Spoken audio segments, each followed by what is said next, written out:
Gas cylinder के लिए लाइनों में लगे हैं लोग कि गैस नहीं मिल रही है। इतनी किल्लत हो गई, 12 दिन हुए अभी ईरान इजराइल युद्ध के।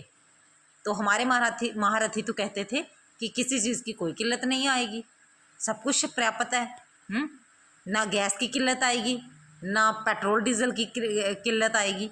लेकिन अब क्या हो गया जी, काला बाजारी रोकने में भी असमर्थ है, भ्रष्टाचार रोकने में भी असमर्थ है। सिर्फ बातों में कहते हैं कि बस इंडिया को हमने पता नहीं क्या का क्या बना दिया है। कुछ नहीं बना पाएंगे जी, सिर्फ बातें करेंगे ये। अगर ये कुछ करने के काबिल होते ना तो इतनी किल्लत कैसे हो गई। गैस सिलेंडर क्यों नहीं मिल रहे, क्यों लाइनों में लगे पड़े हैं। नोटबंदी में भी लाइनों में लगाया था, कोरोना आया तब भी लाइनें लगी थी। इनके कार्यकाल में हमने लाइनें ही देखी। इन कतारों से पता नहीं कब पीछा छूटेगा, कब जे जाएंगे यहाँ से और कब कतारें हटेंगी। हर एक चीज़ के लिए कतार में लगे रहो।